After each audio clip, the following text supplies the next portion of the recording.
ونستعينه ونستغفره ونعوذ بالله من شرور أنفسنا ومن سيئات أعمالنا من يهده الله فلا مضل له ومن يضلله فلا هادي له وأشهد أن لا إله إلا الله وحده لا شريك له وأشهد أن سيدنا ونبينا ومولانا محمدا عبده ورسوله صلى الله تعالى عليه وعلى آله وصحبه وبارك وسلم تسليما كثيرا.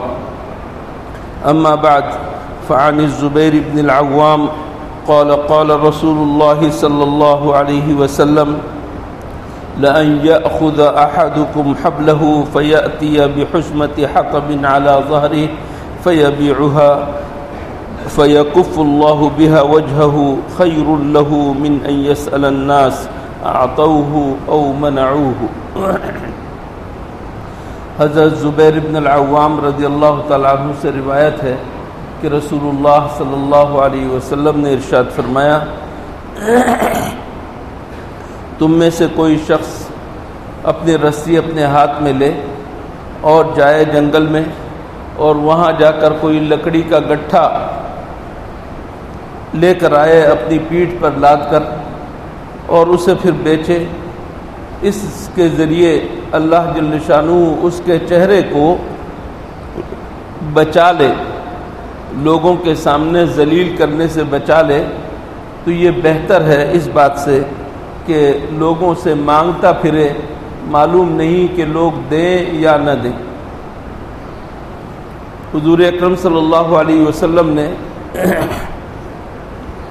سکھایا ہے ہمیں کہ آدمی کو بیکار نہیں بیٹھنا چاہیے.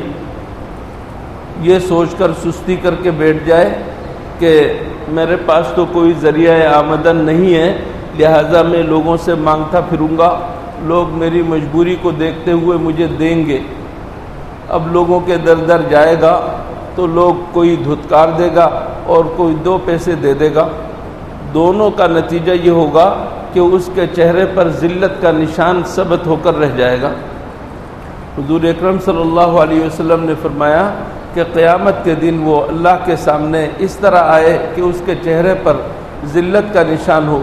اس سے کیا بہتر نہیں ہے کہ ایک رسی لے لے، ایک بے قیمت چیز ہے، ایک رسی لے لے اور رسی لے کر جنگل چلا جائے، وہاں جا کر لکڑیاں چن لے، لکڑیاں کاٹ لے اور اس کا گٹھا بنا لے، اپنے پیٹھ پر اسے لاد لے، بازار میں آ کر اسے چند پیسوں سے بیچ دے اور کچھ پیسے حاصل اس طریقے سے محنت سے کر لے، وہ اپنے گھر والوں کو اس سے بھی چلا لے گا. تو کیا یہ زیادہ بہتر نہیں ہے کہ لوگوں کے سامنے جا کر ذلیل ہو؟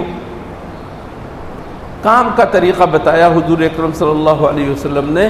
لوگوں سے یہ کہا کہ اپنی محنت سے کمانا سیکھو. ایک انصاری شخص حضور اکرم صلی اللہ علیہ وسلم کی خدمت میں حاضر ہوا اور کچھ مانگا. حضور اکرم صلی اللہ علیہ وسلم تو دینے والے تھے، روکتے نہیں، منع نہیں کرتے، انکار نہیں کرتے، لیکن اس انصاری کو سبق سکھایا اور دوسروں کے سامنے بھی یہ سبق رکھا. سب نے سمجھ لیا اس سبق کو. اس انصاری سے کہا کہ تمہارے گھر میں کوئی چیز ہے؟ کہا کہ یا رسول اللہ، ایک بچھانے کے لیے دری ہے، ٹاٹ ہے، ٹاٹ کی دری ہے، اس کا کچھ حصہ ہم بچھا لیتے ہیں اور کچھ حصہ ہم اوڑھ لیتے ہیں، اور ایک پیالہ ہے جس میں ہم پانی دودھ وغیرہ پی لیتے ہیں. کہا کہ دونوں چیزیں لے آؤ. وہ شخص جا کر دونوں چیزیں لے آیا. حضور اکرم صلی اللہ علیہ وسلم نے آواز لگائی، کون خریدے گا مجھ سے یہ؟ کون خریدے گا؟ ایک صحابی نے کہا کہ میں 1 درہم میں دونوں چیزیں لینے کے لیے تیار ہوں. آپ نے پھر آواز لگائی کہ کون خریدے گا اس سے زیادہ میں؟ کون خریدے گا اس سے زیادہ میں؟ ایک اور صحابی نے کہا کہ یا رسول اللہ، میں دونوں چیزوں کے 2 درہم دوں گا. آپ نے اس سے 2 درہم لیے اور یہ چیزیں اسے دے دی. اس کے بعد اس آدمی کو 2 درہم دے کر کہا کہ 1 درہم کا تم کچھ راشن لو اور اپنے گھر والوں کو پہنچاؤ، اور 1 درہم میں تم ایک کلہاڑی خرید کر میرے پاس لے کر آؤ. وہ شخص اسی طرح اس نے کیا اور کلہاڑی لے کر حضور اکرم صلی اللہ علیہ وسلم کے پاس آیا اور آپ نے اپنے دست مبارک سے اس کے اوپر دستہ لگایا اور کہا کہ اب تم جنگل جاؤ، وہاں لکڑیاں کاٹو اور بیچو، لکڑیاں کاٹو اور بیچو، 15 دن سے پہلے میں تمہیں نہ دیکھوں، 15 دن کے بعد مجھے آ کر بتاؤ۔ 15 دن کے بعد وہ شخص آیا اور اس نے اپنی خوشحالی کا ذکر کیا کہ یا رسول اللہ میرے ساتھ ایسا ایسا معاملہ ہوا، اللہ نے خوشحال کر دیا۔ حضور اکرم صلی اللہ علیہ وسلم نے فرمایا کہ اب بتاؤ، تم لوگوں کے سامنے جاتے، دنیا میں ذلیل ہوتے، یہی تمہاری ذلت آخرت میں تمہارے چہرے کے اوپر ایک نقطہ اور داغ بن کر رہ جاتا، کیا اس سے بہتر یہ نہیں ہے کہ تم محنت کر لو؟ دیکھیے اللہ جل شانہ نے ہمیں پیدا کیا، رزق اللہ کے ہاتھ میں ہے، اس کا یہ مطلب نہیں ہے کہ آسمان سے سونا برستا ہو، آسمان سے چاول برستے ہوں، آسمان سے گندم کے دانے برستے ہوں، ایسا نہیں ہے۔ آسمان سے پانی برسے گا، نیچے تم محنت کرو گے تو سبزہ اگے گا، اناج تمہیں ملے گا اور تمہیں اجناس ملیں گی۔ نتیجہ یہ کہ محنت کر کے تم حاصل کرو گے، محنت کا حکم دیا ہے، محنت کا حکم دیا ہے، عہدی بن کر بیٹھ جانے کا حکم نہیں دیا۔ اپنے بلبوتے پر کھاؤ کماؤ، یہ نہیں کہ تم دوسروں کے اوپر بوجھ بنو، دوسروں کے اوپر بوجھ بنو، ایسا نہیں ہونا چاہیے۔ پہلے زمانے میں کام کاج کے طریقے نہیں تھے یا کم تھے، لیکن آج تو ایک چھوٹی سی پٹی اگر آپ اپنے گلے پر باندھ لیں، ایک چھوٹا سا تختہ لے لیں، چھاپڑی لے لیں اور جگہ جگہ پھر کر اگر چند ٹوفیاں بھی بیچ دیں تو آپ کے پاس دہاڑی نکل آئے گی۔ اللہ تعالیٰ اس طریقے سے بھی روزی دیتا ہے۔ یہ نہیں سوچنا چاہیے کہ میں اتنا بڑا آدمی ہوں، ٹھیلا لگاؤں گا تو کیسا لگوں گا، نہیں، حق حلال کی کمائی کے لیے آپ کو شرمانا نہیں چاہیے۔ ہمارے بڑے بڑے اکابرین تھے، محدث، مفسر، فقیہ، بہت بڑے بڑے امام، یہ حضرات ان میں سے کوئی موچی تھا، کوئی رنگریز تھا، رنگساز تھا، اور کوئی کپڑے بننے والا تھا، اور کوئی تاجر تھا، کوئی پیشہ، کوئی پیشہ اختیار کرنا اور حق حلال طریقے سے کمانا یہ کوئی ذلت کی بات نہیں، یہ عزت کی بات ہے۔ دوسروں کے سامنے ہاتھ پھیلانے کے بجائے اور سفید پوشی کا بھرم رکھنے کے بجائے خود محنت کریں اور محنت سے کمانا، یہ حضور اکرم صلی اللہ علیہ وسلم نے اس کی ترغیب دی۔ اللہ تعالی ہمیں اس پر عمل کرنے کی توفیق عطا فرمائے۔ ایک اور حدیث سنا کر ختم کرتا ہوں۔ لوگ آج یہ سمجھتے ہیں کہ ہم نے اگر زکوٰۃ نکال دی تو بس ہو گیا کام۔ زکوٰۃ نکالنے سے میرے اوپر جو فرض تھا وہ ادا ہو گیا، اس میں کوئی شک نہیں۔ مال کا ایک اہم ترین فرض یہ زکوٰۃ ہے کہ اگر زکوٰۃ نکال دو گے تو تمہارا مال ایک اعتبار سے پاک ہو جائے گا، یہ فرض ہے اس کا نکالنا۔ لیکن صرف زکوٰۃ ہی نہیں ہے بلکہ زکوٰۃ کے علاوہ بھی نکالنا ضروری ہے۔ ایک آدمی کو اپنے مال میں سے زکوٰۃ کے سوا بھی کچھ اور واجب ہے۔ آپ کے ماں باپ ہیں، آپ کے ماں باپ کماتے ہیں یا کماتے نہیں ہیں لیکن ان کے پاس اتنا ہے کہ ان کو دینے کی ضرورت نہیں، تو آپ کو دینے کی ضرورت نہیں ہے، آپ نہ دیں، آپ جو کچھ کما رہے ہیں اپنے پاس رکھیں۔ لیکن ماں باپ کمانے والے نہیں ہیں، ان کے پاس نہیں ہے پیسے وغیرہ، بیٹا لازم ہے اس کے ذمے کے ماں باپ کو چلائے، ماں باپ کو چلائے، یہ لازم ہے۔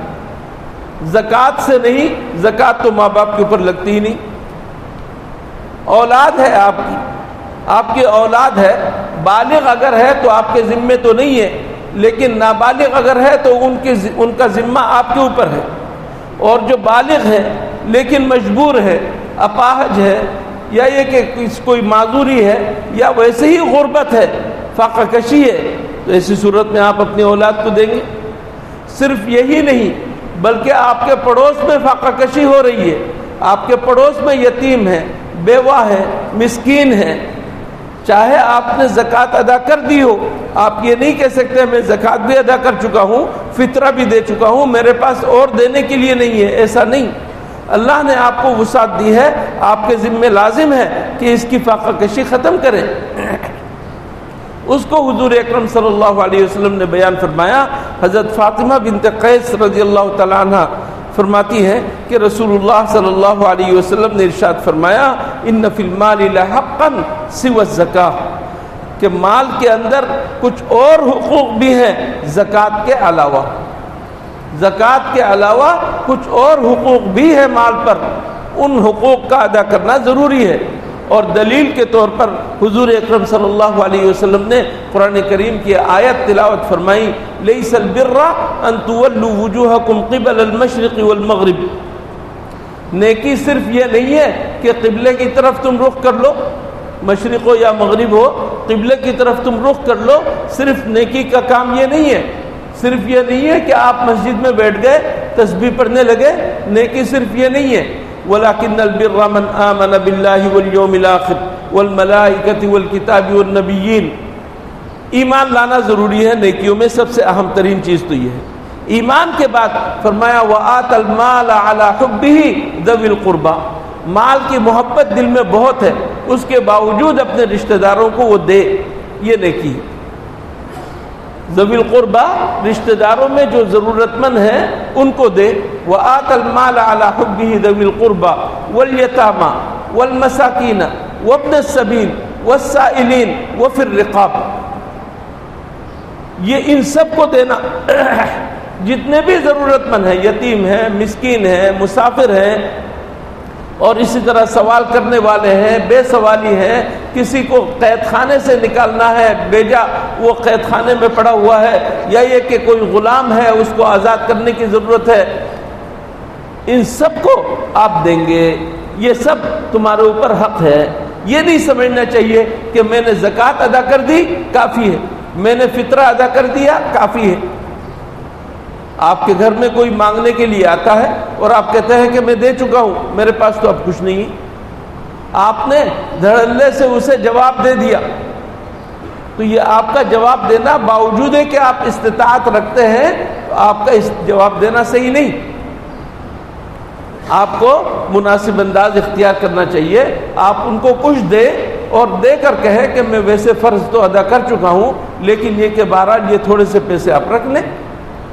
مناسب انداز سے آپ کو کچھ دینا چاہیے ضرور اپنے غریب بھائیوں بہنوں کے لیے، اور خاص طور پر جو رشتہ دار آپ کے ہیں ان کا بہت خیال کرنے کی ضرورت ہے۔